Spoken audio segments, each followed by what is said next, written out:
So today I'm joining Professor Susan Brooks to talk about the importance of using online learning in education. So I'm going to get her perspective on what it means to really do. People are discussing in groups, for example, I can go around and kind of lurk, but I don't get the real richness of the conversation in the same way as I do when students are online having discussion. So I feel like I know a lot more about what students are saying. What I can't do, or at least I haven't done yet, is insert myself into that conversation to push them a little bit further or to ask them to think about things a little bit more. And I'm not, that to me feels perhaps like a disadvantage, is that I'm not there at that critical moment where I can jump in and say what I'd like to say or say what I'd like students to think about next. So that would be one disadvantage. Okay. Is that kind of, teachable moment or taking advantage of those times when you're all together in class, when you can say something that will push people to further thinking. I haven't figured out a way to do that yet. Okay. And then do you think there are courses that are more appropriate for online learning? Yeah, I mean, we're getting better all the time at online learning. And so I think courses that we would have thought, 5 years ago even wouldn't work. For example, a course with a lab. There are ways now that schools are finding to put labs actually online and have students do their labs online. There are, my understanding is that Northwestern has a version of Fizzwell online. And at first I'm thinking, I don't know how that would work. I just read an interview online yesterday with a person who teaches Phi Ed at, I think it's called Minnesota Online Academy. I can't remember the name of the school for sure, but she teaches Phi Ed, and she was talking about the ways that she has to change that up. And I guess 5 years ago I would have thought, well, there's no way you could teach Phi Ed online, but she's finding really interesting ways to do that and to help students have that experience. So I guess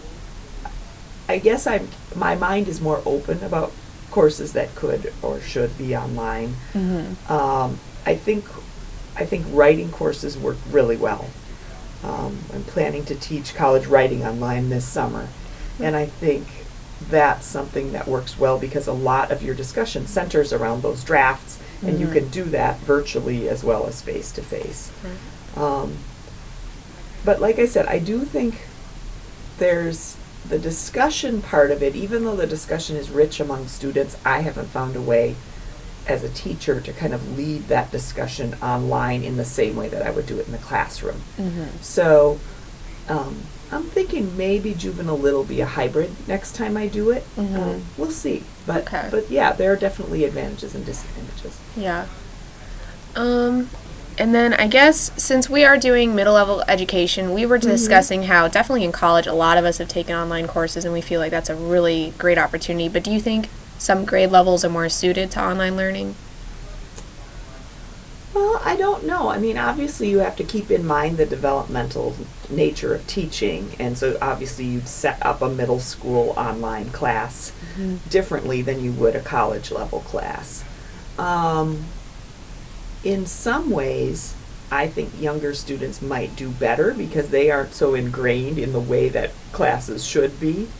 One of the difficulties, I think, is having a physical place for middle schoolers to be together, even though there's a downside to having 1,200 middle schoolers in the same building for 40 hours a week.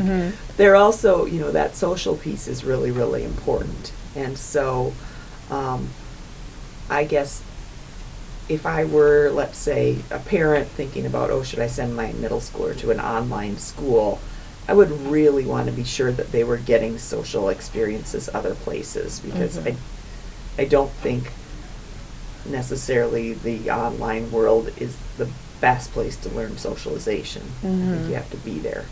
So that would be one piece. And when we think about the role of schools, learning to be, to get along with people, learning to work in a group, learning to take turns, I mean, that kind of stuff that a lot of schools teach, I'm not sure you get that in an online setting.